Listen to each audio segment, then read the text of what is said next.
Siya ay nadala sa isang ganap na kakaibang mundo ng mag-isa kung saan siya ay napipilitang makipaglaban sa mga halimaw at goblins upang mabuhay sa bawat araw. Walang pagbabago, gayunpaman, kahit na bumalik sa kanyang sariling mundo, si Haru ay isang ganap na talunang lalaki na walang babae at may hinaharap na mas madilim kaysa sa black hole. Walang sino man ang nagbigay pansin sa lalaking ito dahil hindi siya nababagay sa alinman sa mga grupo ng klase, na nahahati sa grupo ng mga makukulit na delinquent, ang mga chicks sa paaralan, ang mga gym brothers, ang mga mahilig sa braha, at sa wakas, ang mabubuting babae pero puro chismis lang ang alam. Muli niyang ipinatong ang kanyang ulo sa desk, alam niyang walang lugar para sa isang talunan na katulad niya sa mundong ito, nang biglang ang lahat ng mga kaklase ay nagsimulang kumilos na parang mga tulale habang sila ay nakatitig sa isang ginintoang, kumikinang na bilog na umuusbong sa silid-aralan. Dahil si Haru ay isang mahilig sa anime tulad ninyong lahat, napanood na niya ang lahat ng anime at alam niyang madadali sila sa ibang mundo. Ngunit ito ay masyadong maraming trabaho para sa kanya, kaya nagpa siya siyang balewalain ito at literal na sinubukang lumayo sa sitwasyon. Sa kasamaang palad, ang pinto ay mahigpit na isinara ng Volcasil kaya kahit na puwersahin ito, hindi niya mabuksan ang pinto upang makatakas. Di nagtagal, nasakop ng magic circle ang buong silid-aralan, at dahan-daang nagsimulang masipsip ang mga estudyante. Ngunit napakaraming pelikulang Mission Impossible ang napanood ni Haru, at tumalon siya sa air duct para makatakas. Ang swerte ay wala sa kanyang panig, bagaman, habang ang bilog ay pumapasok sa air duct at sinisipsip siya sa isang puti, walang katapusang walang laman na paligid. Laminggo-linggo siya sa paligid, iniisip kung nasaan ang kanyang buong klase, at naghihintay para sa isang matandang hari na may isang magandang anak na babae upang batiin siya, ngunit walang nangyari. Hindi nagtagal ay nakita niya ang isang matandang lalaki na tumatakbo papunta sa kanya, at sinusubukang makipag-ugnayan sa sign language para sa ilang kadahilanan. Kahit papaano, naiintindihan ni Haru ang matandang lalaki habang napagtanto niya na ang lahat ng kanyang mga kaklase ay ipinatawag bago siya, at dinala sa ibang mundo pagkatapos pumili ng isang espesyal na kasanayan. Sinabihan siya ng matanda na sundan siya dahil kailangan din niyang pumili ng skill, ngunit sa 50 skills, 43 na ang napili, kaya wala nang magagamit na cheat skills. Napagtanto niya na kailangan niyang kumuha ng isang mahinang kasanayan at kahit papaano ay mabuhay sa bagong mundo, ngunit ang kanyang mga pag-asa at pangarap ay nawasak muli, nang mapansin niya na ang isang daikya ay may mas mahusay na mga kasanayan kaysa sa mga natitira para sa kanya. Napagtanto niya na hindi siya makakaligtas kahit isang araw sa mga kakayahan na ito, at sinimulan niyang yugyogan ang matanda para sa magandang kasanayan. Sinisigawan niya ang matanda na mag-imbak ng mas mahusay na mga kasanayan, or matuto kung paano magbilang ng mas mahusay at hindi magpatawag ng mas maraming tao kung wala siyang sapat na kasanayan. Ang matanda ay nauwi sa pagsnap at itinulak siya palayo, na sinasabing ang isang taong tulad niya, na talunang lalaki, ay hindi makakaligtas kahit na may pinakamahusay na mga kasanayan. Kaya binigay na lang niya sa kanya ang lahat ng natitirang kakayahan at itinulak siya pababa sa bagong mundo. Hindi makapaniwala si Haru nang lumingon siya at nakita niya ang napakalaking kagubatan na nakapalibot sa kanya. Habang siya ay nakatayo doon na mag-isa, natatakot, bigla niyang nakita ang isang pouch sa lupa at kinuha ito upang malaman na ito ay may walang limitasyong kapasidad sa pagdadala, na isang medyo disenteng item. Ngunit kahit na iyon, ang lahat ng nasa loob nito ay kasing basic ng aking kasintahan. Hindi nagtagal ay gumawa siya ng skill check at sinubukang suriin ang kanyang mga istatistika, ngunit biglang nagpakita ang dalawang dice sa screen. Inihagis niya ang mga ito, at nagpakita ang 2M. Wala siyang ideya kung ano ang ibig sabihin nito, ngunit ang mga istatistika ay nagsasabi sa kanya na ilagay ang lahat ng iyon sa isang solong kasanayan.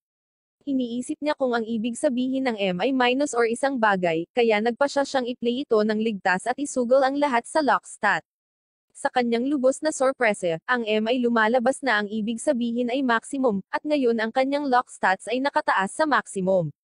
Nalaman din niya na, dahil siya ay isang malungkot na talunang lalaki, binigyan siya ng Diyos ng isang kakayahan kung saan maaari niyang paamuin ang mga mababanggas na hayop. Laminggo-linggo siya sa paligid upang makita kung nasa paligid ang sino man sa kanyang mga kaklase, ngunit walang nakikita, kaya nagpa siya siyang sumulong at gumawa ng sarili niyang bahay sa pamamagitan ng pagkuha ng inspirasyon mula sa dalawang lalaki sa YouTube na gumagawa ng mga bahay mula sa putik. Nagsimula siyang maglakad sa kagubatan nang magsimula siyang mag-alala na may malaking halimaw na atakihin siya, kaya kumuha siya ng isa pang skill item na kilala bilang contact lenses. Sa kanyang sorpresa, sa sandaling ilagay niya ito, nakuha niya ang kakayahang makita ang mga istatistika ng iba't ibang mga bagay, na isang napakahalaga at kapaki-pakinabang na kakayahan. Napagtanto niya na ang mga kakayahan na ito ay tila higit pa sa ipinahihiwatig ng kanilang pangalan, at masayang sumusulong habang sinusuri niya ang kanyang paligid upang makahanap ng mga halamang gamot na makakapagpabuti sa kanyang kalusugan, mga kabute ng anti-venom, at marami pang iba. Kasama ang kanyang walang katapusang bag, madali niyang makokolekta ang lahat ng gusto niya at maibenta ang mga ito bilang gamot para sa malaking kita. Matapos ay rehydrate ang kanyang sarili tulad ng isang tunay na alpha male, nagsimula siyang maglakad muli sa kagubatan, kung saan bigla siyang nakakita ng butas sa isang kuweba. Nanalangin siya sa Diyos na walang halimaw sa loob, at pagkatapos ay pumasok ito upang makahanap ng anumang bagay na magagamit. Di nagtagal ay nagdilim na ang kuweba, kaya inilabas niya ang kanyang lantern at mahiwagang tolda, na madali niyang may lalagay dito at mamuhay ng payapa. Sa pagsapit ng gabi, ginawang mas komportable ni Harrow ang kanyang sarili kaysa kay Bear Grylls habang nangongolekta siya ng mga sanga at, gamit ang kanyang magic sa temperatura, sinisindi ang mga ito sa apoy, na maglalayo rin sa mga hayop. Muli niyang sinuri ang kanyang mga istatistika, para lamang malaman na ang grupo ng kanyang mga kasanayan ay na-level up, ngunit siya ay masyadong pagod upang tingnan ang mga ito, kaya siya ay nakatulog. Kinaumagahan, nagising siya ng may pag-igting at sinusuri ang nakapalibot na lugar upang matiyak na ligtas pa rin siya, at napagtanto niya na ang kanyang mga diskarte sa paghampas ng halimaw ay dapat na gumana ng perpekto.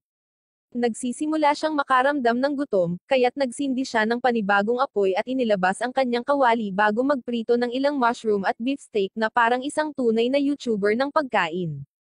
Ang pagkain ay lumabas na medyo masarap, at iniisip niya kung maaari ba siyang mamuhay dito bilang isang maskulado na magsasaka, ngunit napagtanto na wala siyang protein powder, kaya muli siyang lumabas ng kuweba kung saan nakakita siya ng isang bungkus ng mga halamang gamot na maaaring makatulong sa kanya na magkaroon ng ilang mga kalamnan. Habang nangongolekta ng mga halamang gamot, nakarinig siya ng kaguluhan sa likuran niya at nakakita siya ng grupo ng mga goblins na namumulot ng mga bagay mula sa lupa. Siya ay agad na natakot, gaya ng inaasahan, at nagtatago sa likod ng ilang mga palumpong habang ang mga walang utak na goblin ay nagsimulang kumanta ng sining ni Jonella. Doon na naglakas loob si Harrow, at inilabas ang kanyang stick bago siya makita ng mga goblin. Iniisip niya kung ang kanyang kahoy ay sapat na upang harapin ang dalawang goblin, ngunit para lamang maging ligtas, naglagay siya ng kaunting proteksyon at pagkatapos ay sumugod sa kanila bago pinalo ang isa sa mga goblin sa kanyang ulo. Siya ay naging kumpiyansa, habang sinisimulan niyang hampasin ang kawawang goblin na parang isang bagay hanggang sa ito ay bumagsak sa lupa. Ang isa pang goblin ay natakot ngunit inaatake pa rin si Harrow. Sa kabutihang palad para kay Harrow, ang mga pag-atake ng goblin ay medyo madaling basahin, kaya madali niyang naiwasan ang mga welga bago siya hinampid sa ulo at pagkatapos ay naglunsad ng isang maliit na magic blast na nagtatapos sa labanan. Pagkatapos noon, hinuhugasan niya ang kanyang mukha habang papalubog na ang araw at nagpas siyang umuwi dahil marami siyang ginawa ngayon. Pagkatapos maabot pabalik sa kanyang kuweba, nag-ihaw siya ng ilang kabute na parang palaboy at sinusuri ang kanyang mga istatistika para lang malaman na maraming kakayahan ang na-level up. Napakagandang balita nito, ngunit kasabay nito, iniisip niya kung ano ang gagawin sa kanya ng mga goblin kapag nahanap nila siya sa isang bakanteng kuweba na nag-iisa.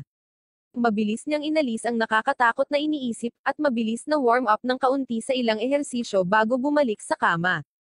Kinaumagahan, nagising na naman siya, kumakain ulit ng kabute para sa almusal, na nakakainis na. Iniisip niya kung makakahanap ba siya ng karne, ngunit agad niyang naaalala kung paano siya kakainin ng mga vegan ng kanyang klase ng buhay kung sasabihin niya iyon. Mabilis siyang bumangon muli at pinalakas ang kanyang stats gamit ang ilang mahika bago lumabas para sa araw na iyon. Sa kanyang mapagkakatiwalaang kahoy sa kanyang kamay, hindi nagtagal ay nakahanap siya ng isang bagay sa lupa, na muli ay isang kabute. Inihagis niya ito sa lupa at nagsimulang maghanap ng karne, na tumutubo sa mga puno na parang tulale. Hindi nagtagal, natauhan siya at nagpasya na dapat na lang niyang simulan ang paggawa sa kanyang mga kasanayan sa mahika at muling palakasin ang kanyang mga istatistika. Pagkatapos nito, nagsimula siyang tumakbo sa kagubatan, at sa kanyang sorpresa, ang kanyang bilis ay tumaas ng ilang beses dahil ang kanyang katawan ay napakagaan at mabilis. Bukod dito, kahit ang kanyang mga pag-atake ay tila mas mabilis at mas malakas, kaya nagpa siyang subukan ito sa isang grupo ng mga goblins sa malapit.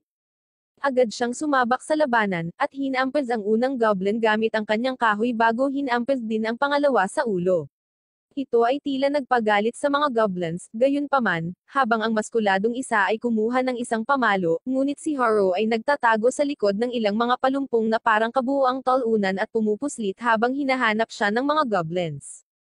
Napagpasyahan niya na sapat na siya para sa araw na iyon at bumalik sa kanyang kuwebo kung saan iniisip niya ang mga bagay na ginawa niya noong araw na iyon, bago siya magsimulang gumawa ng ilang proyekto sa DIY tulad ng paggawa ng IKEA table pagkatapos ng ilang pagsubok. Kinaumagahan, naging magaling na siya at nagawa niyang mag-assemble ng stool at coffee table ng mag-isa. Nagpasya siyang higpitin din ang kanyang seguridad, ngayong alam na niya kung paano gumawa ng mga gamit, kaya gumawa siya ng tarangkahang gawa sa kahoy sa pasukan ng kanyang kuweba upang matiyak na walang makapasok nang walang pahintulot niya. Nang gabing iyon, lumabas siya upang kumuha ng ilang karne, dahil hindi na siya mabubuhay nang walang karne. Sa kabutihang palad para sa kanya, ang swerte ay nasa kanyang panig nang makita niya ang isang kuneho na tumatakbo palayo sa kagubatan. Ngunit ang kanyang makahayop na pagnanais na kumain ng karne ay lubos na nananaig sa kanya, at nagawa niyang mahuli ito tulad ng isang mabangis na pusa. Nagsisimula siyang ngumiti na parang halimaw sa pag-iisip ng masarap na karne, nang bigla niyang naramdaman ang presensya ng ibang tao sa lugar at naging alert mode. Luminggo-linggo siya sa paligid at, sa kanyang pagtataka at pagkadismaya, nakita niya ang grupo ng mga delinkwenteng naglalakad patungo sa kanya. Ito ay talagang nakakatakot sa kanya dahil ayaw niyang makisali sa mga ito, kaya nagtago siya sa likod ng ilang mga palumpong at nagsimulang maglakad palayo ng tahimik, ngunit ang kanyang mga pandama ay nagsimulang matrigger muli. Mabilis niyang ginagamit ang kanyang mga espesyal na kakayahan sa paningin, na nagpapahintulot sa kanya na makita ang lahat ng bagay sa kanyang paligid, at sa kanyang sorpresa, nakita niya ang mga babaeng kaklase na naglalakad patungo sa kanya mula sa isang gilid habang ang karaniwang mga gym brothers at ang mga kaitakot-takot na nerd ay naglalakad mula sa kabilang panig. Nagpasya siya na wala siyang gustong gawin sa kanila nang bigla niyang makita ang mga babaeng vegan, na pinamumunuan ng class president. Hinayaan niya ang kuneho at iniisip kung dapat ba siyang makipagkita sa presidente ng klase dahil naging mabait ito sa kanya, at kilala niya ito mula pa noong unang baitang. Ngunit pinipigilan niya ang kanyang sarili ng buong kalooban habang iniisip kung gaano kahanga-hanga ang pakiramdam na maging kanyang sariling boss, at nagpasya siyang sakupin niya ang mundong ito ng mag-isa. Habang ipinagdiriwang ang kanyang nag-improve na stats, nadala siya at nag-iingay, na agad na nakakuha ng atensyon ng mga delinquent. Sa takot na siya ay matuklasan at mabigla, agad siyang tumalon sa mga palumpong, nagtago mula sa mga delinquent. Gayunpaman, napansin ng mayabang na lalaki na may mali at agad na pumunta sa mga palumpong upang tingnan ito, ngunit mabuti na lang, isang kuneho ang nagligtas kay Haro habang ang mga delinquent ay tumalikod, nainip, at umalis. Nagpasya siyang sundan sila patungo sa tabing ilog kung saan nakaupo silang lahat, at nagsimulang mag-usap tungkol sa mga pang-araw-araw na bagay na karaniwang pinag-uusapan ng mga lalaki. Naiinis si Haro sa kanilang walang ama na pag-uugali, at napagtanto na ang class rep ay napakabait at hindi kailanman magkakagusto sa mga lalaking tulad nito. Bigla niyang napansin na kinuha ng mga delinquent ang isa sa mga nerd na nagngangalang Tanoka, at ginagamit siya bilang chat GPT para makuha ang lahat ng sagot tungkol sa kanilang mga kakayahan. Hindi nagtagal ay nagtungo sila sa itaas ng ilog upang hanapin ang iba pang mga kaklase, ngunit hindi interesado si Haro doon, kaya bumalik siya sa kanyang kuweba at nagsimulang magluto ng ilang mga kabute. Habang sinusuri ang kanyang stats, napansin niyang nag-level up ang kanyang loner skill dahil napagdesisyonan niyang lumayo sa kanyang mga kaklase, pero kahit pagkatapos nito, level 3 pa rin siya. Ito ay marahil dahil sa kanyang kakayahan na kilala bilang Master of None, na karaniwang Jack of all trades dahil hindi siya makapag-focus sa pag-level up ng isang solong kasanayan, ngunit sa parehong oras, siya ay medyo mahusay sa halos lahat ng bagay. Ang iba pang kasanayan na pinangalan ng Blockhead, gayunpaman, ay isang kabuuang misteryo sa kanya dahil ito ay parang isang tunog ng pang-iinsulto. Nagpasya siyang alisin ang kanyang mga pagkabalisa sa pamamagitan ng pagkain tulad ng isang karaniwang babaeng Pilipina at bumalik sa pagtulog. Kalaunan ng gabing iyon, hindi siya makatulog dahil may nag-iingay sa labas, kaya lumabas siya na umaasang makikita niya ang mga delinquent, ngunit sa halip, nakita niya ang mga nerd sa isang todong labanan laban sa mga goblins. Mukhang sila ay sanay sa martial arts gaya ni Jackie Chan, kaya napangiti siya habang iniisip kung dapat ba niyang tulungan ang mga nerd na ito. Ang lahat ng ito ay nagbabago, gayunpaman, kapag sinuri niya ang kanilang mga istatistika, para lamang malaman na mayroon silang kamanghamanghang mga cheat skills kumpara sa kanyang mga natitirang kasanayan, at mas mataas din ang antas kaysa sa kanya. Naaalala niya na ang kanyang klase ay puno ng mga nangungunang mag-aaral, maging ito ay mga atleta, matalinong nerd, or mga anak ng mga kilalang tao, na ginagawang siya lamang ang karaniwang tao sa klase. Nagpasya siyang bumalik sa pagtulog, dahil maaaring ipagtanggol ng mga nerd ang kanilang mga sarili kapag, biglang, nakaramdam siya ng presensya na naglalagay sa kanya sa alert mode. Lumingon siya at napansin niya ang dalawang goblin na naglalakad sa mga nerds mula sa likuran, na handang itulak ang kanilang mga panghampas sa kanilang mga sarili. Ngunit masama ang pakiramdam ni Haro para sa kanila at nagpas siyang tumulong. Agad siyang tumalon at hinampes ang magkabilang goblin sa isang indayog ng kanyang makapal na patpat na nagpatambo sa mga goblins. Lumingon ang mga nerd, nagulat nang makita si Haro dito, ngunit nagpasalamat sila sa kanyang tulong. Habang inaakay sila ni Haro pabalik sa kanyang kuweba, ang mga nerd ay nabigla nang makita ang napakagandang kuweba, na ganap na walang butik at puno ng lahat ng uri ng mga kapaki-pakinabang na bagay, at wala kahit isang anime body pillow. Tinanong nila kung paano niya nagawa ang lahat ng iyon, at sumagot si Haro na alam niya ang earth magic at ilang iba pang mababang kasanayan sa magic, na nakatulong sa kanya na itakda ang lahat ng ito. Pagkatapos ay tinanong niya ang mga nerd kung ano ang nangyari sa iba pang mga kaklase nila, at ito ay tila nagpatahimik sa lahat. Napatingin sa ibaba ang nerd na may salamin bago sabihin kay Haro na tumatakbo sila ngayon. Nagulat si Haro dito at tinanong kung ano ang ibig niyang sabihin. Ipinaliwanag niya na noong araw na lumipat sila sa mundong ito, lahat sila ay nabigla dahil hindi sila makapaniwala sa nangyayari. Ngunit mabilis na naunawaan ng mga nerd ang takdang aralin ng mapagtanto nila na sila ay nasa isang alternatibong mundo, at may mga cheat skills. Umiiyak ang mga babaeng chismosa, at nababagot ang ibang mga babae, ngunit sinusubukan ng class rep na pakalmayin ang lahat. Napansin ng mga delinquent na hindi gaanong natakot ang mga nerd sa biglaang pagbabagong ito, at pinagbantaan sila na papahirapan sila kapag hindi nila sasabihin sa kanila ang lahat ng nalalaman nila tungkol sa mundong ito. Ngunit bago pa man sila makagawa ng anuman, napalibutan sila ng kumpol ng mga goblins.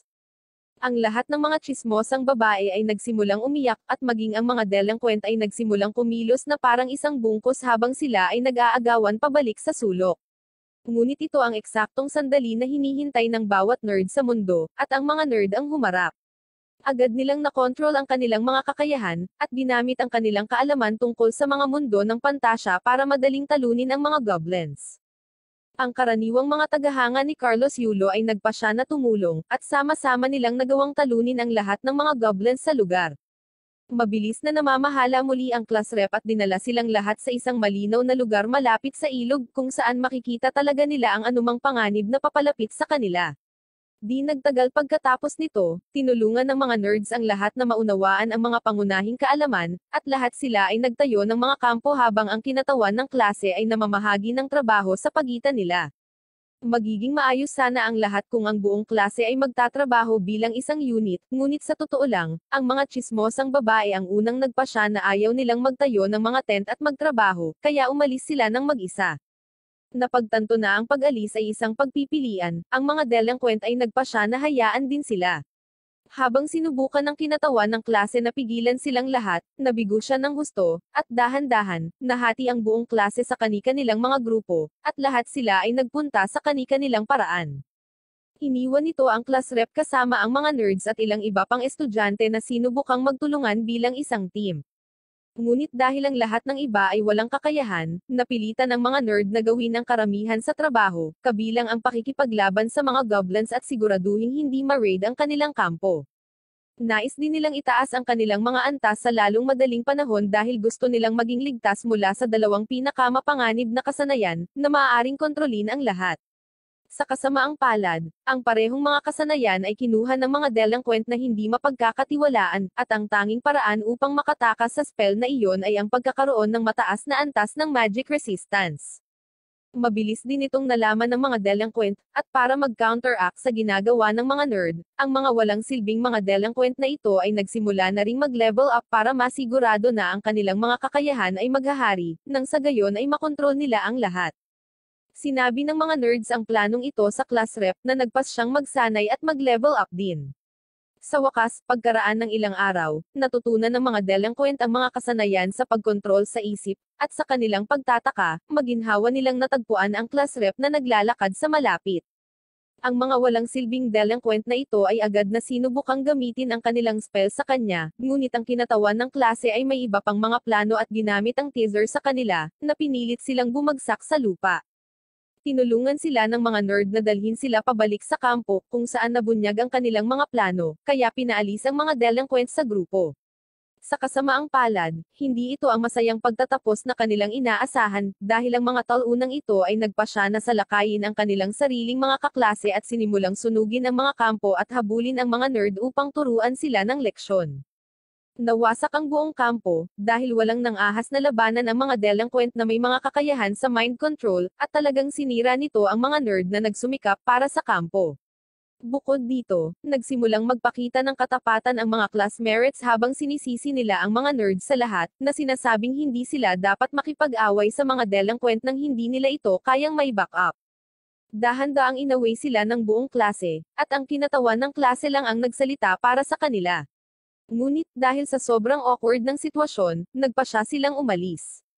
Namangha si Harrow matapos marinig ang lahat ng ito at niyakap sila ng mahigpit na sinasabing sila ay aktwal na mga bayani at nagpasya na tratuhin silang lahat sa isang party kung saan kakain sila ng madaming mga kabute imbes na karne.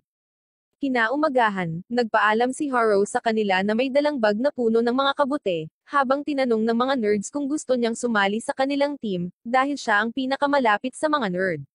Sinasabi nila na sila ay patungo sa kalapit na bayan upang maging mga adventurer, ngunit sinabihan sila ni Harrow na hindi na kailangan, dahil siya ay isang loner, at literal na itinaboy sila na parang aso. Nagpasya si Harrow na suriin ang iba pa niyang mga kaklase, lalo na ang kinatawan ng klase, ngunit sa daan, nakatagpo siya ng isang masugid na lobo. Mabilis siyang kinagat ng lobo sa braso, ngunit nagawa ni Harrow na hampasin siya sa ulo, pinatumba siya bago magpatuloy. Pagsapit ng gabi, nahanap na niya ang lugar kung saan nagkampo kanina ang mga kaklase niya, ngunit ang mga labi lang ng isang kampo ang nahanap niya doon. Mabilis niyang ginamit ang kanyang mga kasanayan sa pagsubaybay at nagsimulang sumunod sa mga yapak nang bigla niyang naramdaman ang mga merits na papalapit sa kanya, kaya sinubukan niyang magtago at lumayo.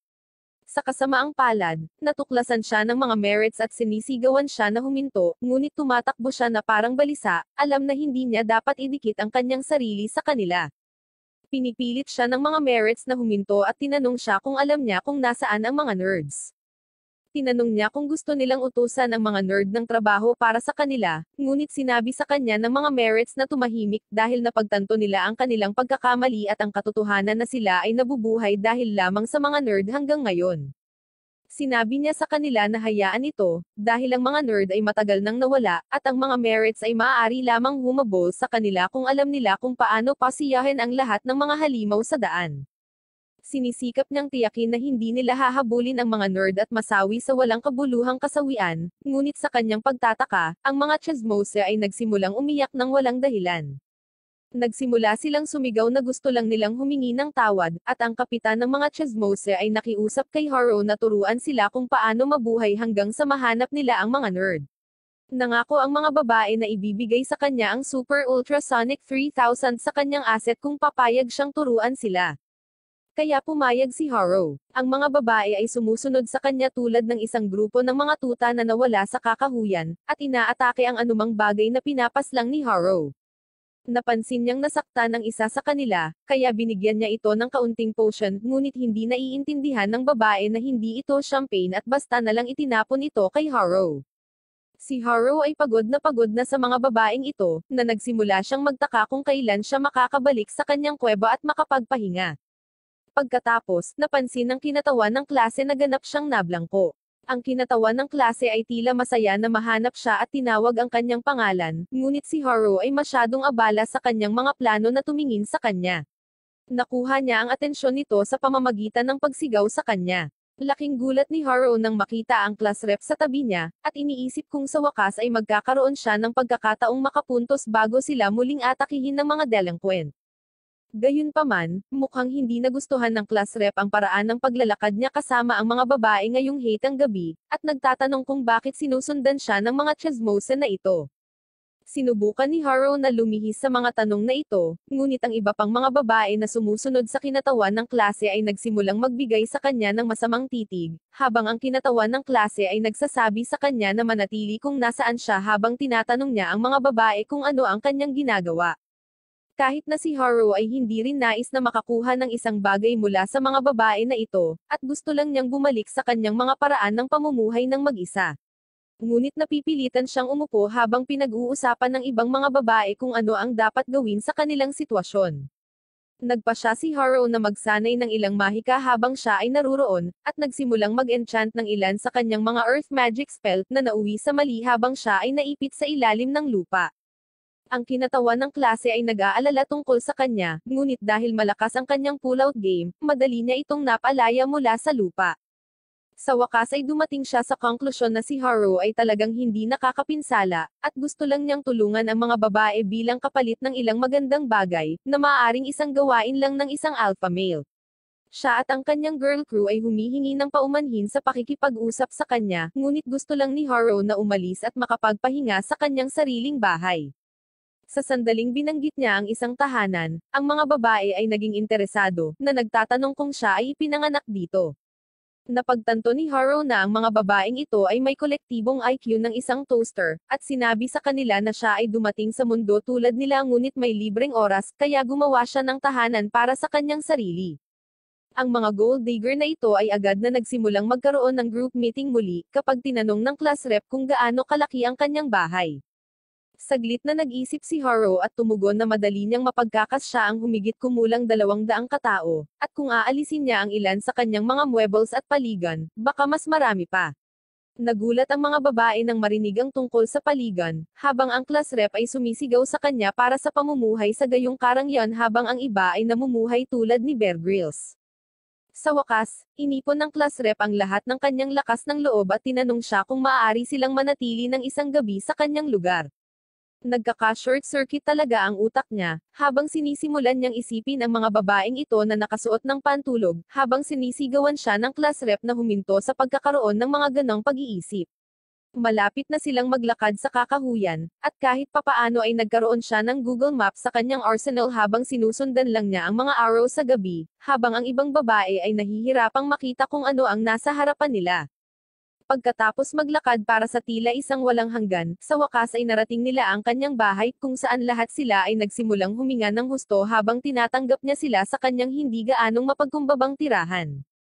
Agad silang nasiyahan sa lahat ng mga mararangyang bagay na mayroon siya sa kanyang buhay, habang si Haru ay nagtataka kung siya ay mabilis na tumakbo sa proseso ng paggawa ng harem. Ang mga bagay-bagay ay tumagal ng isang kamanghamanghang pagbabago kapag ang mga babae sa wakas ay nakita ang paligan, at ang kanilang mga damit ay natanggal na kasing bilis ni Sonic. Ang mga babae ay agad na tumalon sa paligan, habang si Haru ay nakatayo sa labas, iniisip kung ang buhay sa kagubatan ay naging mabangis sa kanilang karanasan. Sa wakas ay nagpa siya si Haru na tawagin itong isang gabi at napakasaya sa pakiramdam na magkaroon ng sarili niyang espasyo sa labas, ngunit kahit na iyon ay nag-ambala ng class rep, na pumasok sa kanyang tent at nagsimulang magsalita tungkol sa kung paano sila iniwan ng ibang mga lalaki sa kagubatan, at kung gaano kahirap para sa mga strong independent na babae na mabuhay nang wala ang kanilang mga pampaganda at kung ano-ano pang burloloy sa katawan. Ngunit ang tahanan ni Haru ay nagbigay sa kanila ng ilang kinakailangang tulong. Sinabi sa kanya ni Haru na napakahusay niyang ginawa ang pagpapanatiling mataas ang kanilang espiritu, at pagprotekta sa kanila sa buong paglalakbay na ito, at hindi niya dapat ikumpara ang sarili sa mga talunan na ito na nagtatrabaho sa buong buhay nila sa pag-asang madala sa isang alternatibong mundo. Ang kinatawan ng klase ay nagpapasalamat sa kanya para sa kanyang mabubuting salita at bumalik sa bahay, kung saan sila nakakatulog ng mahimbing, habang si Haru ay nagre-relax at sinimulang isipin ang mga babae habang nagsasanay kung paano lumikha ng isang protein shake. Kinaumagahan, nagising siya, umaasang walang sumisikat na itim na ilaw sa kanyang tent, nang makita niya ang isang babae na may lilang buhok sa kanyang tent. Iniisip niya kung ito ba ang bahagi kung saan nakahanap siya ng stepsis mula sa mundong ito, ngunit ang babae ay isa sa kanyang mga kaklase. Sinabi niya sa kanya na maghanda para sa almusal, dahil nagluto sila ng ilang mga kabute at isda, na talagang nagpabigla sa kanya habang nauuwi sa paguntog ng kanyang ulo sa kanyang ulo.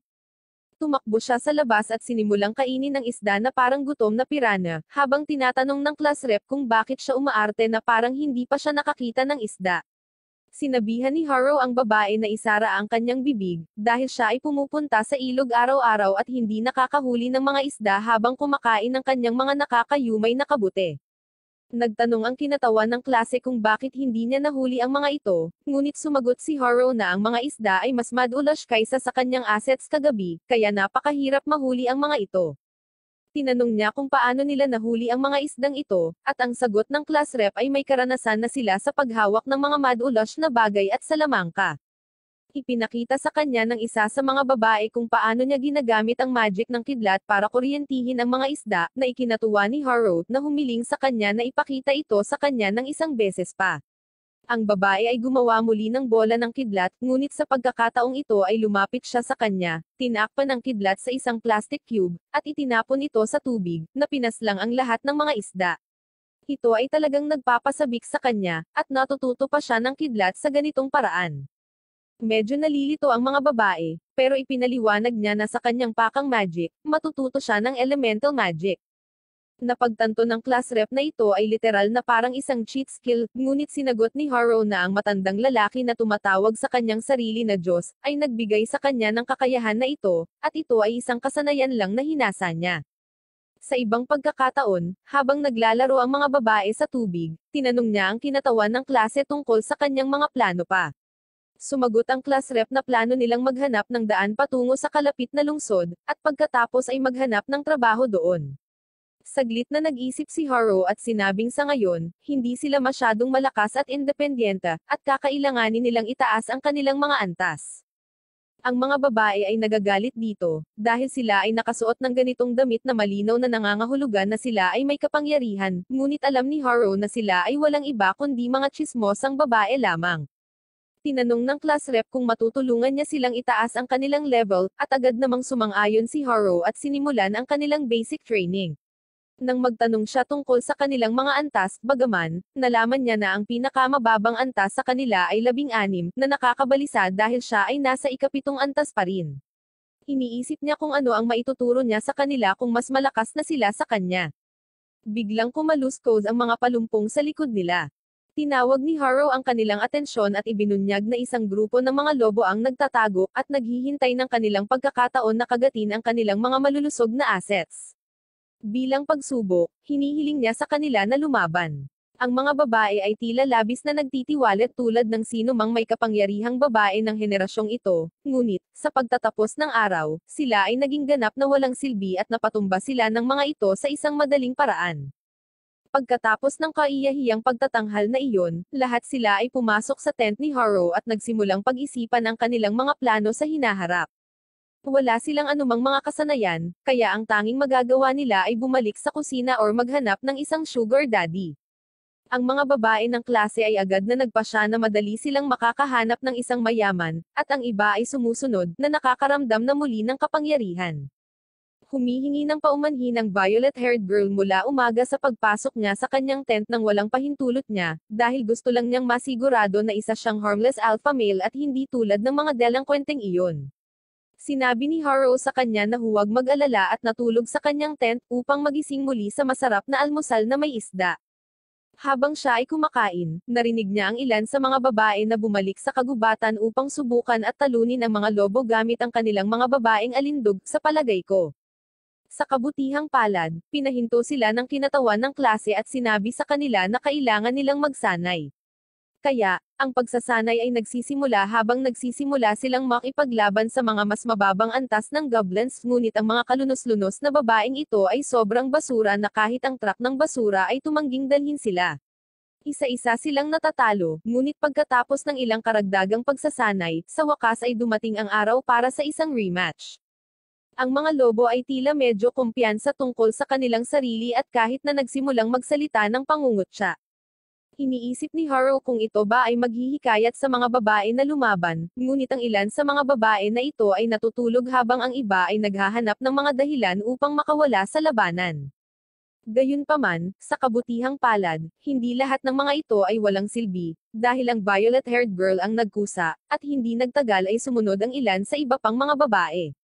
Kahit na ang kanilang pagpapatupad ay batik-batik, nagagawa nilang talunin ang kawawang mga lobo at magparty pagkatapos kahit na inanyayahan ang isa sa mga lobo sa kanilang silid ngayong gabi para magsaya.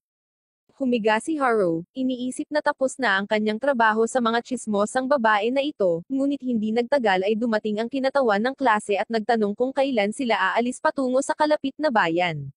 Nagulat si Harrow dahil wala siyang planong pumunta kahit saan. Ngunit ang mga babae na ito ay mapilit, at pinilit nila siyang samahan sila sa lungsod. Kinaumagahan, pinilit niyang i-pack up ang lahat ng gamit niya kasama ang babaeng may kulay violet na buhok, habang ang class rep ay nagbibigay sa lahat ng pep talk. Hindi nagtagal ay ibinaling niya ang kanyang atensyon kay Harrow, at napagtanto niyang literal na gusto niyang ilagay ang lahat ng kanyang makakaya sa maliit na bag. Sinabi niya sa kanya na hindi nila kayang magdala ng ganoong kalaking gamit mag-isa. Sa wakas, pagkatapos ng ilang pabalik-balik, nagpasya si Harrow na iwan ang karamihan sa kanyang mga gamit at sinabihan ang babaeng may kulay violet na buhok na manatili dito at bantayan sila. Nagulat ang class rep dito at sinabihan si Violet na hindi nila siya iiwan. Pagkatapos ng isang huling pagsusuri upang matiyak na mayroon sila ng lahat ng kinakailangang item, nagpasya silang lumabas para sa kanilang pakikipagsapalaran.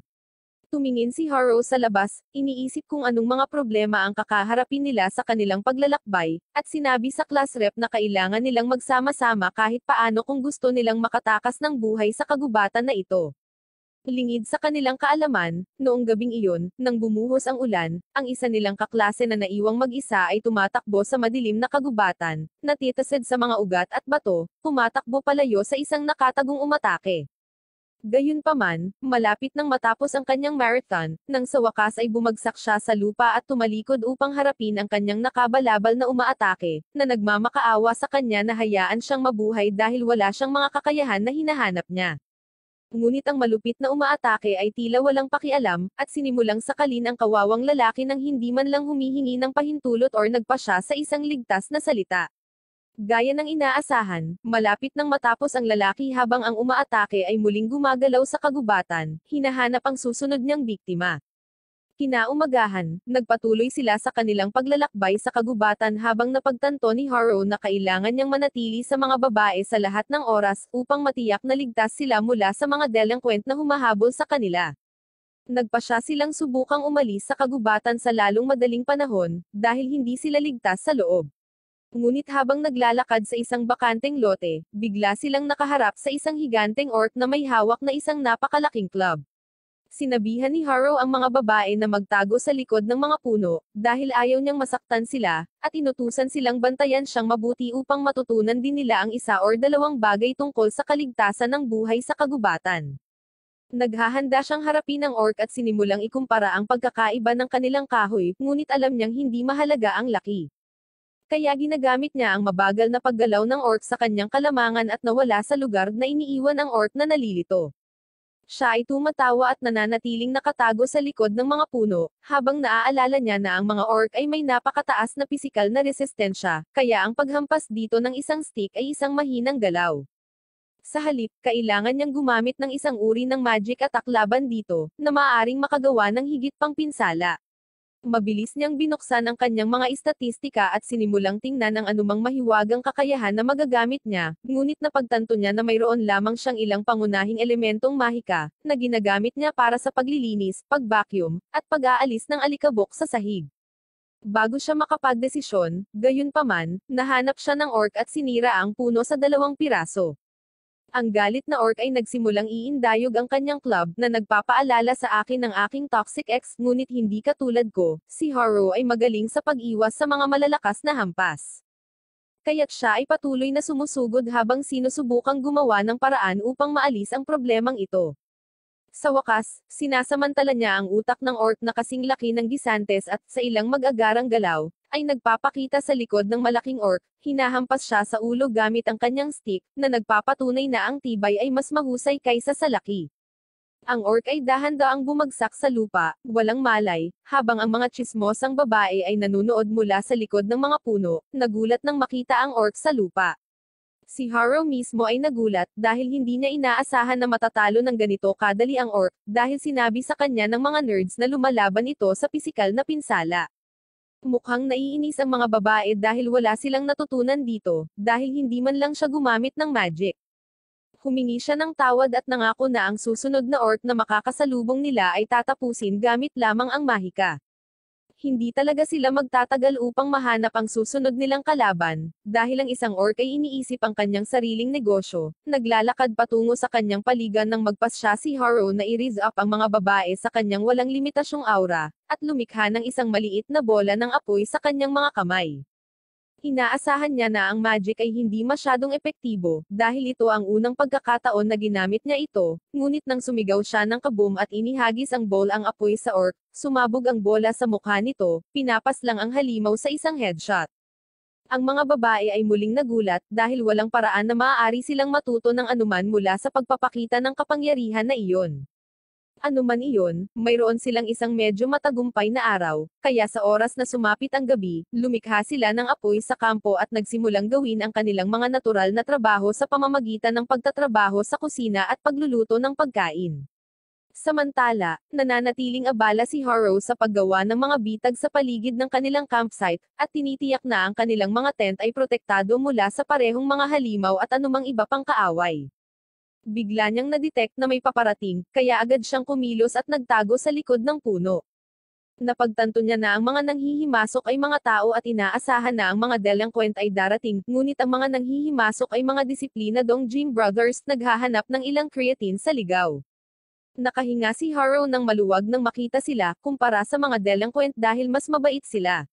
Mukhang nagulat sila nang makita si Haro sa ligaw, at sinasabing hinahanap nila ang mga babae dahil gusto nilang bigyan ng babala ang lahat tungkol sa isang bagong mapanganib na kakayahan na ngayon lang nila nalaman. Si Haro ay agad na interesado, habang ang lalaki ay nagsasabi sa kanya tungkol sa isang lihim na kakayahan na kilala bilang hijack, na mas mapanganib kaysa sa mga kakayahan sa pagkontrol ng isip ng mga delinquent. Sinasabi nila na hindi nila mapagkakatiwalaan ang sinuman ngayon, kaya nagpasya si Haro na i-prank sila at nagpanggap na may kasanayan sa pag-hijack. Ang mga lalaki, gayunpaman, ay tinatawanan lamang ito, na sinasabing kahit na siya ay may kakayahang mang-hijack, hindi ito mahalaga, dahil siya ay mananatili sa loob ng kanyang bahay. Nagalit si Haro dito at sinabing mayroon talaga siyang kakayahan na tinatawag na servitude, ngunit sinasabi ng mga lalaki na 2024 na ngayon at hindi sila makikinig sa buong bagay na pang-aalipan kahit na isang beses. Pagkatapos noon, nagpaalam sila kay Haro, na sinasabi sa kanya na magbantay laban sa taong may ganitong kakayahan sa pag-hijack, habang naglalakad sila papunta sa kagubatan upang maghanap ng ilang protein shake. Kinaumagahan, naghanda ang mga babae para magsanay ng armas, ngunit habang abala sila sa pagme-makeup, nagpasya si Haro na pumunta sa kagubatan upang ma-relax ng mag-isa. Ngunit ang kinatawan ng klase ay sumunod sa kanya. Pinigilan niya siya at tinanong kung nasaan siya kagabi, at tapat na sumagot si Haro na nakita niya ang ilang mga lalaki na nagbabala sa kanya tungkol sa taong may kakayahang mang-hijack. Ang kinatawan ng klase ay agad na mukhang medyo namutla habang siya ay nagsisimulang mamilipat bago yumuko ang kanyang ulo, at humingi ng paumanhin sa pagtatago ng isang bagay na mahalaga. Si Haro ay hindi isang walang isip, gayunpaman, dahil nahulaan na niya na malamang na siya ay may kakayahang mang-hijack. Nagulat ang class rep nang makitang napakalmado ni Haro, habang tinatanong niya kung saan niya nalaman ang tungkol dito. Sumagot si Haro na hindi siya kasing walang isip ng mga lalaking iyon na nakaka-protein shake, at naisip niya lang ito mula sa kanyang pag-uugali. Mukhang nalilito pa rin ang class rep, dahil ang pag-hijack ay isang nakakatakot na kakayahan, dahil binibigyan siya nito ng kapangyarihang magnakaw ng kakayahan ng sinuman matapos silang tapusin. Sinabi sa kanya ni Haro na huwag masyadong mag-alala tungkol dito, dahil alam ng mga nerds ang kanilang ginagawa, dahil sinusubukan na nilang ISIL ang mga kakayahan sa pagkontrol sa isip ng mga delinquent. Ngunit kahit na malaman ang tungkol sa kanyang mga kakayahan sa pag-hijack, hindi sila nag-abala na baguhin ang anuman, na nangangahulugan lamang na nagtitiwala sila sa kanya. Ganon din ang nararamdaman ni Haro nang sabihin niya sa kanya na medyo gamaan ang loob niya nang malaman niyang mayroon itong cheat skill, dahil alam niyang hindi niya ito gagamitin para saktan ang sinuman. Napakagaan ng pakiramdam ng class rep matapos itong marinig, at nagsimula siyang ngumiti kay Haro, na talagang nakakakuha ng kanyang kalooban habang nagpa siya itong tumakbo sa kagubatan upang mag-relax bago simulan ang araw. Pagbalik niya sa kampo, nagsimula siyang magbenta ng protein shake, coco shake, para sa ilang kadahilanan, at nagsimulang humingi ng pera. Ang isa sa mga babae ay agad na sumang-ayon na ibenta ang kanyang sarili sa halip, at si Haro ay malinaw na sumasang-ayon sa deal, ngunit agad itong isinara ng kinatawan ng klase dahil hindi niya hahayaan ang sinuman na gumawa ng ganito. Ang babae, gayunpaman, ay medyo nabalisa dahil gusto niya ang coco shake na iyon.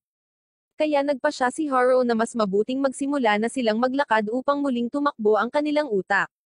Nagsimula silang gumawa ng mahusay na pag-unlad nang biglang nakita ni Haro ang ilog sa unahan, at sinabi sa kinatawan ng klase na mauuna siyang mag-scout ng kaunti habang tinitiyak niyang ligtas ang grupo.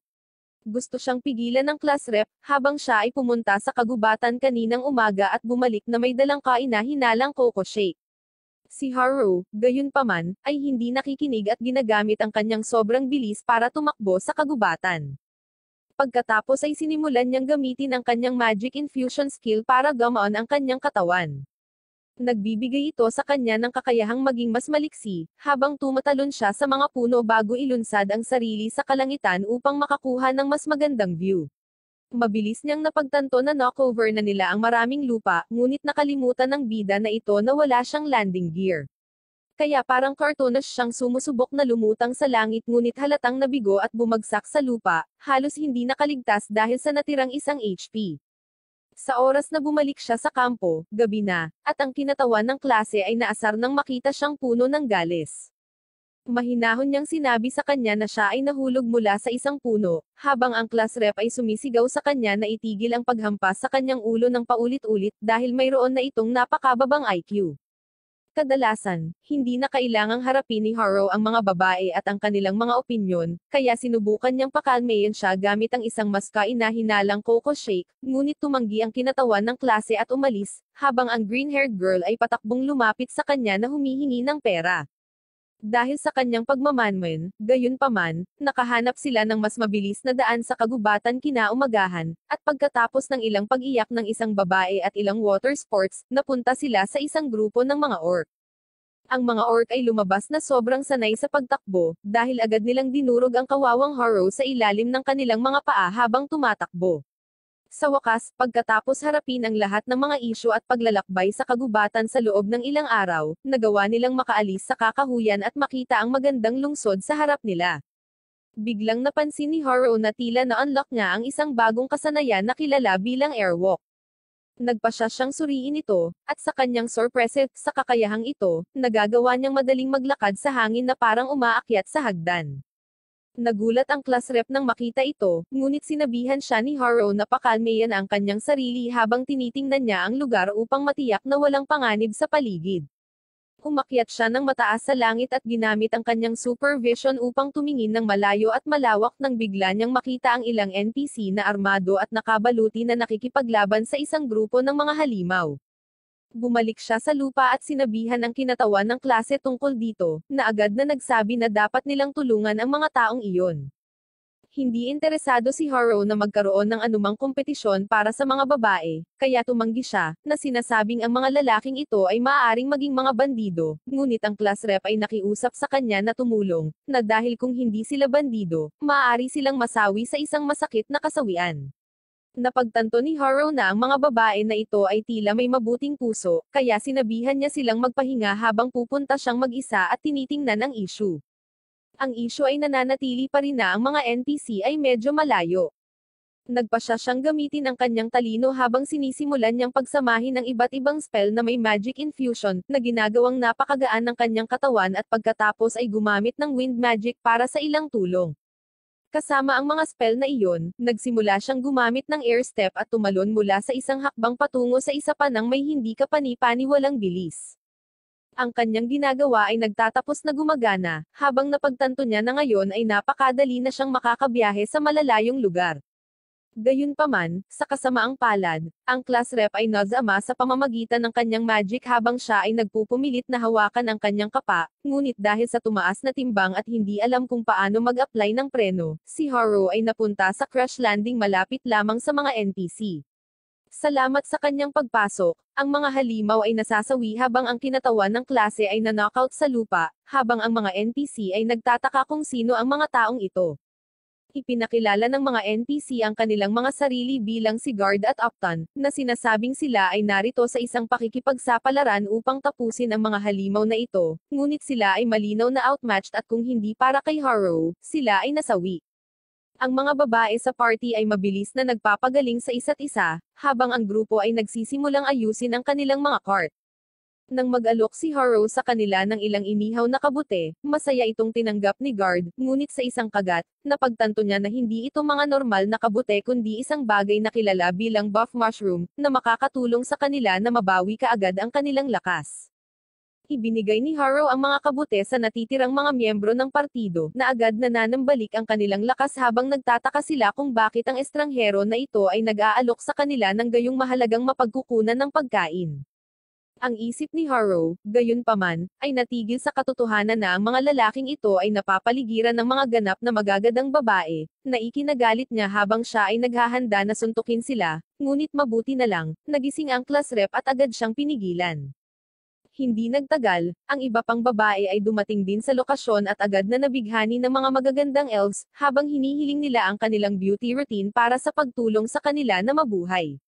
Nagpasya ang mga NPC na samahan sila pabalik sa lungsod, na isang malaking tagumpay habang ang mga babae ay masayang pumasok sa lungsod, naghihintay sa kanilang susunod na pakikipagsapalaran.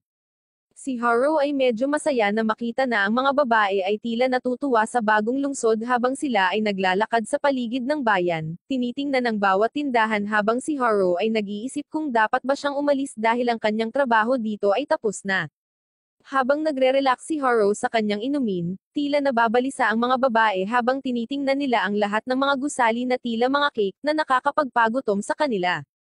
Sa kabutihang palad, nandyan ang kinatawan ng klase upang panatilihing nasa ilalim ng kontrol ang lahat, habang sinisigawan niya si Haru na tulungan siyang pamahalaan ang mga kawan ng mga babae, dahil hindi niya magagawa ang lahat ng ito ng mag-isa.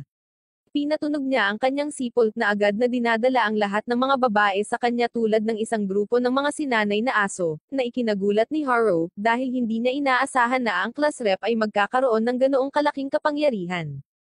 Sa panonood nito, mas gumaan ang pakiramdam niya, iniisip na nasa mabuting kamay ang mga babae. Ngunit hindi siya papakawalan ng class rep ng ganoon kadali. Sinimulan niyang bumalangkas ng plano para sa araw na iyon habang sinasabi niya sa kanila na dadalhin muna nila ang kanilang sarili sa Adventurers Guild kung saan ipagpapalit nila ang lahat ng loot na nakolekta nila sa ngayon. Sa tulong ng perang nakuha, irerehistro nila ang kanilang mga sarili sa guild, at pagkatapos nito, matulog ng mahimbing sa isang komportableng kama. Ang lahat ay tila nasa parehong pahina hanggang dito, ngunit pagkatapos ay binanggit ng class rep na makalipas ang ilang araw, magsisimula na rin silang magtanong sa paligid para sa anumang impormasyon sa mga nerds ng klase. Ngunit ito ay medyo nakakabalisa sa klase, dahil gusto nilang mahanap ang mga nerds sa lalong madaling panahon upang makahingi sila ng tawad para sa pag-away sa kanila ng walang dahilan. Humingi ng paumanhin ang class rep na sinasabing halatang gusto rin niyang hanapin ang mga nerds, habang si Haru ay sumabad, nagtatanong kung gusto ng klase na bigyan ang mga nerd ng magandang bagay. Ilang sandali pa, sa wakas ay nakarating na sila sa Adventurers Guild ngunit ito ay mas nakakatakot kaysa sa kanilang inaasahan. Inaasahan nila ang isang lugar na puno ng mga babae na may malalaking plot at masayang pagtanggap sa mga mukha, ngunit sa halip, binati sila ng isang grupo ng mga lalaki na gutom na nakatingin sa kanila, habang iniisip nila kung sino ang mga baguhan na ito.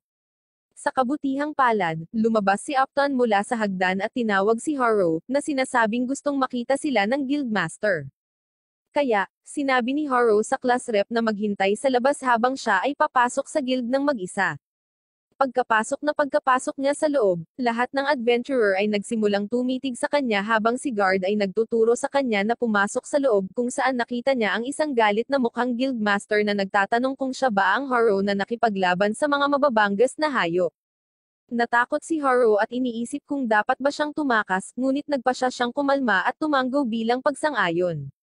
Biglang nagbago ang buong kapaligiran habang nagsimulang makipagkamay ang guildmaster, pinasalamatan siya sa pagligtas sa buhay ng party na ito, dahil kung wala siya, nasawi na ang party ni Upton. Medyo nabalisa si Harrow sa pulong na ito ngunit nagpas siyang bumaba, kung saan nakahanap siya ng bukas na reception. Nagpasya siyang ipagpalit ang ilan sa mga kristal na esmeralda na nakuha niya sa daan. Ang nakasalamin na babae sa counter ay nagsasabi na maaari niyang tasahin ang mga kristal, at bigyan siya ng isang patas na presyo para dito. Kaya, nagpasya si Harrow na subukan ang kanyang kapalaran at nagbuhos ng isang malaking sako ng kristal sa mesa, na lubos na ikinagulat ng babae na nagtataka kung sino ang lalaking ito. Pagkatapos noon, umasta si Harrow na mayabang habang sinasabi niya na marami pa siyang kristal na handa, ngunit sinabi ng babae na wala silang kapasidad na suriin ang napakaraming kristal ngayon at humihingi ng oras sa isang araw. Sumang-ayon si Harrow at nagsimulang maglakad pabalik sa pangunahing silid, kung saan nalaman niya na ang mga babae ay nakarehistro na sa guild. Mukhang labis na nagulat ang mga adventurer, dahil halos lahat ng mga babae ay nasa level 30 na hindi nila inaasahan. Ngunit alam ni Harrow na sinanay niya ang mga babae ng sapat na kaya nilang talunin ang isang level 40 na adventurer ng madali. Sa wakas, isa sa mga babae ng klase ang nagtulak kay Harrow sa loob para makapagparehistro din. Kahit na wala siyang planong magtrabaho bilang isang adventurer, nagpasya pa rin siyang subukan ang kanyang kapalaran, dahil ito ang oras kung saan maaari niyang mapabilib ang lahat ng mga babae at mabago ang kanyang boring na buhay. Ipinagmamalaki niyang pumasok sa silid kung saan sinusuri ng isang blonde na babae ang kanyang mga istatistika, ngunit tinawag siyang talunan, na sinasabing kailangan niyang maging level 10 man lang at nasa isang party para makapagrehistro sa guild. Lubos nitong sinira ang kawawang si Harrow, na bumagsak sa lupa habang nagsimula siyang humingi ng pangalawang pagkakataon. Ngunit sinabihan siya ng babae na lumaki at magsimulang magpa-level up dahil iyon ang tanging paraan upang makapasok siya sa isang party na may ganoon na mukha. Sinabi niya sa kanya na maaari lamang siyang magsimulang makipagsapalaran ng solo kapag umabot na siya sa level 20, at hindi man lang siya tatawaging tamang adventurer hanggang umabot siya sa level 30. Napagtanto niya na walang paraan para makapag-party siya dahil sa kanyang loner skill, at hindi man lang siya makapag-solo quest dahil hindi pa siya malapit sa level 20. Ito ay lubos na nagpabalisa sa kanya habang iniisip niya kung palagi siyang mananatiling talunan. Masama talaga ang pakiramdam ng class rep para kay Harrow, kaya pinasaya niya ito, at agad silang pumunta sa hotel para magpalipens ng gabi. Pagkaraan ng mahabang panahon, sa wakas ay nakatulog na rin sila sa tamang kama, iyon lang ang gusto nila. Ngunit nananatiling gising si Harrow sa sarili niyang kama, dahil mas komportable siyang matulog sa kagubatan. Kinaumagahan, ang lahat ay lumabas upang tuklasin ang bayan dahil ito ay medyo ligtas, at kahit si Harrow ay nagpasya na dapat na lamang niyang kunin ang pera mula sa mga Esmeralda Crystal at bumalik sa kagubatan, dahil ang mga babae ay dapat naligtas na ngayon. Ngunit sa kasamaang palad, ang babae sa reception, kasama ang kanyang mga nakatataas, ay humingi ng paumanhin kay Harrow dahil wala silang sapat na pera ngayon upang bayaran ang lahat ng kanyang mga Esmeralda Crystal. Nagpakita ang guildmaster, sinasabing nagdala siya ng napakaraming kristal na esmeralda na hindi man lang sila nagkaroon ng sapat na lakas ng tao upang mabilang ang mga ito ng maayos, lalo pa ang pagbabayad para sa mga ito. Kaya, tinanong niya si Harrow kung gusto niyang mabayaran ito ng installment. Ito ay ganap na mainam kay Harrow, dahil mahal niya ang kapitalismo at tumatanggap ng isang mabigat na bag ng 5 Zen dollars na lubos na ikinagulat niya. Mukhang nasiyahan siya sa kanyang kinita, ngunit malinaw naman, sa sandaling ang isang talunan ay makakakuha ng pera, ang lahat ng mga babae ay nagsisimulang maging linte habang silang lahat ay nagdiriwang at naghahanda na mamili na para bang pera nila iyon. Si guard, sa kabilang banda, ay isang tunay na big bro na nagsabi kay Harrow na dapat niyang itapon ang mga babae na ito at kumuha ng mga aktwal na mature na babae, dahil alam niya ang isang lugar. Kaagad, nagsimulang tumulo ang bibig ni Harrow dahil siya ay nagsasanay gabi-gabi para dito, at tila sawa na siya sa kanyang sariling mga kamay. Sinubukan siyang pigilan ng kinatawan ng klase, ngunit hindi niya ito pinapansin at nagsimulang maglakad kasama si guard, habang iniisip ang tungkol sa lahat ng babaeng makakasalamuhan niya. Ngunit muli siyang nadismaya nang makita ang isang luma at sira-sirang tindahan sa gilid ng kalsada. Mukhang nadismaya si Haro, ngunit ipinangako ni guard na ang tindahang ito ay nagbebenta lamang ng pinakamahusay na mga item na matatagpuan sa mga piitan. Sa lalong madaling panahon sinimula ni Haro ang pagtingin sa lahat ng mga item na ibinebenta, at napagtanto na hindi nagsisinungaling si guard, dahil ang mga item na ito ay talagang kakaiba at kawili-wili. Nagpapadala ito sa kanya sa isang shopping spree habang sinisimulan niyang subukan ang iba't ibang armas, armor, at mahiwagang item habang inilalagay niya ang lahat sa kanyang cart. Matapos mamili ng isang buong araw, napatingin ang kanyang mata sa isang espesyal na kwintas. Tinanong niya ang kakaibang lalaki kung ano ang ginagawa ng kwintas na ito, at sumagot siya na maaari itong magsama ng maraming item sa isa. Iniisip ni Haro na maaaring maging kapaki-pakinabang ito ngunit dumating ang kinatawan ng klase sa lugar na sinasabi sa kanya na magpahinga sa kanyang pamimili at matulog muli. Sa kasamaang palad, si Haro ay nadulas at hindi sinasadyang pinagsama ang lahat ng mga item. Ang kakaibang lalaki ay natakot dito, habang siya ay umiiyak na sinasabing hindi siya makakapag-fuse bago bumili, dahil ang lahat ng mga item na iyon ay nagkakahalaga ng higit sa 600,000. Ikinagulat nito si Haro habang siya ay nalulumbay habang sinusubukan ni guard na makipag-ayos ng kaunti sa presyo. Samantala, humihingi ng paumanhin ang class rep na sinasabing mayroon lamang silang 50,000. Lumipas ang ilang araw pagkatapos noon, at nanlulumo pa rin si Haro, dahil broke na siya ngayon, at marami pa rin siyang gustong bilhin. Hindi na siya lumalabas para kumuha ng higit pang mga kristal, dahil hindi siya maaaring pumunta sa mga pakikipagsapalaran bago maging level 20, at hindi rin niya masusubukang sumanib sa mga babae, dahil huhulihin siya ng class rep at ibabalik siya sa kanyang tore. Matapos mag-isip ng ilang sandali, napagpasyahan niya na ngayon na ang oras upang iwanan ang buhay sa lungsod. Kaya, kinuha niya ang invisibility cloak ni Harry Potter at lumakad lampas sa lahat ng babae sa lugar. Pagkatapos umalis sa tore, sa ilang kadahilanan, ang taunang bida na ito ay nagtanggal ng balabal at nagsimulang tumakbo na parang balisa sa mga kalye. Nagpasya siyang i-parkour ang daan palabas ng mga pader ng lungsod, ngunit hindi siya kasingkol ng inaakala niya at iniuntog niya ang kanyang mga sarili sa ibabaw ng mga pader habang ang mga sports girls mula sa kanyang klase ay pinapanood siyang dahan-daang dumula sa dingding sa sakit na may ang kaalaman na hinding-hindi siya magiging ama. Ang kanyang plano ay talagang nabigo, at siya ay ibinalik sa tore. Kinabukasan, sinabihan siya ng kinatawan ng klase na manatili at maging mabait na bata bilang parusa sa pagtatangkang tumakas. Nagpanggap si Haro na sumang-ayon sa kanyang mga utos at nangakong mananatili, ngunit sa sandaling umalis sila, mabilis niyang kinuha ang kanyang balabal at muling naglakad sa lungsod. Ngunit sa pagkakataong ito, pinananatili niya ang kanyang balabal. Nilagpasan lang niya ang higanteng gwardya na inasa gate at hindi nagtagal ay lumabas siya sa mga pader ng lungsod, nagsimulang tumakbo patungo sa kagubatan. Sa daan, nakita niya ang isang nawasak na nayon at isang grupo ng mga goblins sa malapit na hindi niya pinapansin, dahil hindi siya bayani, at patuloy siyang naglalakad patungo sa gubat. Sa daan, nakita rin niya ang isang karwahe na ninakawan ng isang grupo ng mga lalaki, at huminto siya sandali, iniisip kung dapat ba siyang tumulong, ngunit napagtanto niya na ang mga bagay na ito ay malamang na nangyayari araw-araw sa mundong ito at sinusubukang balewalain ito.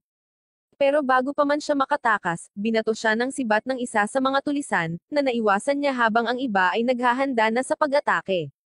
Sinabi ni Haro sa kanila na gusto lang niyang mapag-isa, ngunit sinimulan nilang pagtawanan ang paraan ng pagsasalita niya, na nagbabalik ng ilang mga lumang alaala, at sa kanyang galit, literal na sinimulan niyang sunugin ang mga ito. Hindi nagtagal, nagpa siya ang mga magnanakaw na lumaban at simulang gamitin ang kanilang mga espesyal na kakayahan upang salakayin siya, na maaaring mapanganib, ngunit ang mga tulisan na ito ay mga bot lamang na maaari lamang mag-spam ng isang spell at sa lalong madaling panahon ay pinagod ang kanilang sarili. Hindi nagtagal, lumabas sa karwahe ang isang magandang babae at ipinakilala ang sarili bilang si Maria, ang marangal na babae, at pinasalamatan siya sa pagligtas sa kanya mula sa mga bandido. Nagmamakaawa siya sa kanya na samahan siya sa natitirang bahagi ng daan, dahil natatakot siya na baka atakihin siya ng maraming bandido. Bilang kapalit, nag-alok siya sa kanya ng isang bagay sa gabi, at kahit na gusto ni Harrow na bumalik sa kagubatan, hindi niya maaaring laktawan ang isang alok na tulad nito at pumayag na i-escort siya sa mapanganib na kagubatan, iniisip kung anong mga halimaw ang naghihintay sa kanya sa daan. Di nagtagal, nakarating sila sa lungsod, at hindi nakuha ni Harrow ang ipinangako sa kanya ni Maria. Naiinip siya at naisip na hindi niya dapat tinanggap ang kahilingan nito, habang paakyat baba siya sa waiting room sa kanyang kastilyo. Nagpasya siyang bumalik kaagad sa kagubatan, ngunit bumaba si Maria pagkatapos magpalit ng sariwang damit at nagalit na sinusubukang umalis ni Harrow, kahit na pinaplano niyang tratuhin siya ng maayos. Wala siyang ibang pagpipilian kundi ang sumama sa kanya, at sa kanyang pagtataka, ang paraan ng kanyang pagsasabi ng pasasalamat ay mas mahusay kaysa sa inaasahan niya. Tinatrato niya siya sa isang full course na hapunan na mabubulunan at mababalise ang mga vegan. Sinimulan niyang kainin ang mga karne na parang si Goku, at si Maria ay naiirita sa kanyang kawalan ng galang sa pagkain. Anyway, ginagantimpalaan niya siya ng isang supot ng pera at isang VIP identity card na nagpapahintulot sa kanya na pumasok at lumabas sa lungsod ayon sa gusto niya. Gayunpaman, sa sobrang inis niya, hindi siya pinapansin ni Harrow dahil abala siya sa paglunok ng pagkain. Kinabukasan, napapalibutan siya ng class rep at iba pang mga babae na gustong malaman kung saan siya nagpalipad ng huling gabi. Sinabi sa kanila ni Harrow na naimbitahan siya sa bahay ng alkalde ng bayang ito, at tiniyak sa kanila na hindi ito dahil sinusubukan niyang tumakas sa kagubatan. Ang mga babae ay naniniwala sa kanya at pagkatapos ay tumungo sa kagubatan upang mag-level up at makakuha ng ilang mga mapagkukunan. Kapag wala na sila, naghahanda na rin si Harrow na umalis sa lungsod, at sa pagkakataong ito ay tiwala siya na ang card ng pagkakakilanlan ay magdadala sa kanya sa lahat ng bagay. Bago umalis, bumili siya ng mga gamit sa tindahan ng kakaibang lalaki at ilang pagkain para sa kanyang komportableng loner na buhay sa kagubatan. Sumulat din siya ng tala para sa kinatawan ng klase upang hindi ito magalit na sinasabi na bantayan niya ang mga babae dahil nag-aalala siya sa kanila. Dahil hindi ito ganap na mali, naisip ni Harrow na sapat na ito para pigilan siya ng class rep na hanapin siya. Sa pamamagitan nito, tumungo siya sa gate at ipinakita sa gwardya ang kanyang identity card para makalabas ng lungsod ng legal. Pakiramdam niya ay komportable siya sa kagubatan kasama ang mga ligaw na nilalang at halimaw na malayang namumuhay. Namimiss niya ang kanyang tahanan, at iniisip na sa wakas ay maaari na siyang maging isang loner tulad ng ipinanganak siya. Muli, sa sandaling iyon, inatake siya ng isang orc mula sa likuran, ngunit madaling napatumba ito ni Harrow gamit ang kanyang staff. Gayunpaman, kakaiba ito dahil ang mga orc ay hindi dapat matagpuan sa mga panlabas na bahagi ng kagubatan. Sa palagay niya ay may nangyayaring hindi kapani-paniwala dito, at lumakad ng mas malalim sa kagubatan kung saan nakakita siya ng malaking mantsa ng dugo sa lupa. Medyo nagpanik si Harrow, iniisip kung sa mga nerd ba ang dugong ito, na malabo dahil master sila pagdating sa mga bagay sa ibang mundo. Iniisip niya na ito ay malamang na dugo ng mga Jim Brothers or mga delinquent at nagpa siya na sundan ang malaking bakas ng dugo. Natagpuan niya ang mga Jim Brothers na malubhang nasugatan, at ang kanyang puso ay nadudurog sa pag-iisip na maaaring nakipag-away sila sa mga delinquent at nasawi. Gayunpaman, nakita niyang humihinga pa rin ang isa sa kanila, at agad niyang itinapon sa kanila ang lahat ng nakapagpapagaling na potion na ginawa niya mula sa mga kabute. Nais niyang gumaling sila para may tao parents sa mga gym, at ang kanyang mga kahilingan ay nasagot ng imulat ng pinuno ng mga gym bro ang kanyang mga mata. Dinala silang lahat ni Harrow sa kanyang kuweba kung saan sinabi nila sa kanya kung ano talaga ang nangyari. Sinubukan nilang harapin ang mga delinquent para protektahan ang mga babae, ngunit biglang inatake sila ni Tanoka, na dapat ay kanilang alagang nerd. Pinaslang niya ang lahat ng mga delinquent at ninakaw pa ang mga up na armas na natanggap nila sa pagdating sa mundong ito, at wala silang pagpipilian kundi tumakas sa kanya. Gayunpaman, nahuli niya sila, at hindi sila match sa kanya. Sinasabi ng mga gym bro na si Tanoka ay napakalakas, at hinahanap niya ang class rep na may hindi matitinag na determinasyon. Maging ang mga musclehead ay sapat na matalino upang mapagtanto na hinahanap ni Tanoka ang kasanayan sa pag-hijack na dapat mayroon ang class rep. Nagulat si Harrow na talagang nakapag-iisip ang mga gym bro, at sinabi nila sa kanya na nawalan ng track si Tanoka sa class rep, kaya tinalo niya sila sa 1 pulgada ng kanilang buhay sa paniniwalang pupunta sila sa kanya para humingi ng tulong. Gayunpaman, ang mga lalaki ay handang isakripisyo ang kanilang mga sarili, at sa halip, gumapang sila patungo sa yungib ni Haro upang siya ay maakit doon at may magawa si Haro sa sitwasyon. Humihingi sila ng tulong sa kanya upang talunin si Tanoka, at habang ayaw niyang makisali sa iba sa simula, hindi siya maaaring umatras sa laban na ito. Sinabi niya sa mga gym bro na haharapin niya si Tanoka, ngunit mag-isa siyang lalaban. Nagulat ang lahat ngunit nagtiwala ang gym leader na may plano si Haro. Sinabihan sila ni Haro na magmadali sa bayan at panatilihing ligtas ang mga babae, habang siya ay nakikitungo sa sitwasyon dito. Alam niya na ang pagkakaroon ng mga gym bro sa kanyang panig ay magpapalakas ng kanyang mga pagkakataon sa tagumpay, ngunit kung silang lahat ay masasawi sa labanan, ang mga babae ay maiiwang walang pagtatanggol. Kaya naman iniisip niya na ang pakikipaglaban kay Tanoka ay ang kanyang krus na dapat pasanin, at plano niyang lumakas ng mabilis. Nagsisimula siyang bumuo ng isang diskarte upang kontrahin ang malalakas na armas na kinuha ni Tanoka mula sa mga gym bro. Tulad ng nakita niya habang nakikipaglaban sa mga bandido, ang mga kasanayan sa armas ay malakas ngunit walang paraan upang pigilan ang mga ito kapag nagsimula na sila. Kaya naman nagpasya siyang makabuo ng bagong kasanayan na walang kahinaan. Sa sandaling iyon, nakita niya ang ilang goblins na sumisinghot ng blood trail at nagpasya na gamitin ang mga ito bilang mga experience point. Mabilis niyang pinabagsak ang mga high-level na goblins ngunit nasawi sila sa isang hit at hindi siya gaanong nabibigyan ng kahit ano. Nais ni Haro na labanan ng isang mas malakas na kaaway, at pagkatapos ay biglang, naramdaman niya ang isang malakas na halimaw sa malapit. Lumingon siya upang makita ang isang hari ng goblin na sumusugod sa kanya ng walang babala. Maiiwasan lang ni Haro ang walang awa na pag-atake ng Goblin King at napagtanto niyang gumagamit siya ng ilang uri ng kasanayan sa armas. Alam niya na sa isang hit, siya ay ipapadala upang makita ang kanyang kreator, ngunit siya ay nagpasya na talunin ang halimaw at maging mas malakas. Pinagsama-sama niya ang iba't ibang kakayahan na mayroon siya, at pinalakas ang kanyang staff para pabagsakin ang Goblin King sa isang hit lang. Siya ay nasiyahan sa kanyang diskarte at paglaki nang biglang magpakita ang isang mas malakas na halimaw sa kanyang likuran. Isa itong level 50 Goblin Emperor, at napagtanto ni Haro na wala siyang magagawa laban dito kung lalaban siya ng direkta. Kaya't eksaktong ginawa niya iyon at sinusugod ang Goblin Emperor ng isang bagong kasanayan sa gambot na kanyang binuo.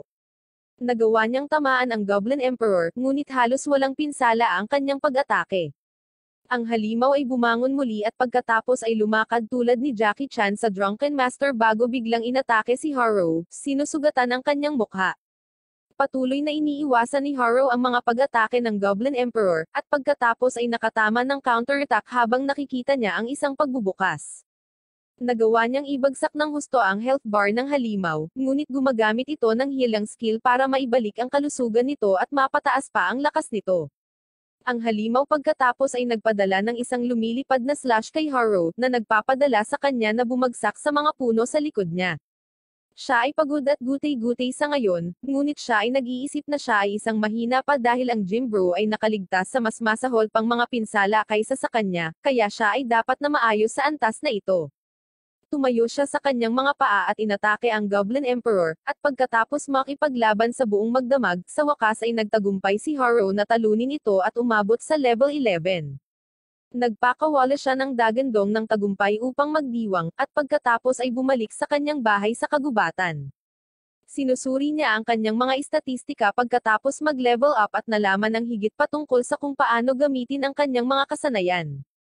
Ang pag-atake ng gambot na ginawa niya kanina ay nerhistro na bilang isang kasanayan ngayon, at kumpiyansa si Haro na wala itong kahinaan, na magiging kapaki-pakinabang sa kanyang pakikipaglaban kay Tanoka. Kalaunan ng gabing iyon, habang si Haro ay nakatayo sa labas ng kanyang kuweba, si Tanoka ay humarap sa kanya. Nadismaya siya dahil umaasa siyang aakayin siya ng mga gym bro sa class rep, ngunit sa halip, dinala siya sa loner ng klase. Sinabi niya na isang kahihiyan na hindi niya mahanap ang kinatawan ng klase kahit na matapos ang lahat ng kanyang ginawa, kabilang ang pagmamanipula sa mga delinquent at paghahati sa klase sa magkakahiwalay na grupo. Galit na galit si Haro at tinanong kung ano ang ginawa niya sa iba pang mga lalaki, at sinabi ni Tanoka na pinaslang niya sila matagal na ang nakalipas. Hindi man lang niya itinuturing na banta si Haro, at sinabihan siyang magpahinga sa walang silbing kakayahan niya sa kagubatan. Itinuro ni Haru ang kanyang staff sa kanya, at sinabihan siya ni Tanoka na tanggalin ang kanyang marumi at mabahong stick sa kanyang mukha. Iyon ang sinabi niya. Sinabi sa kanya ni Haru na kahit na siya ay isang loner, poprotektahan niya ang class rep, at si Tanoka ay ngumisi ng nakakatakot habang sinasabi niya na tatapusin niya muna siya sa kasong iyon.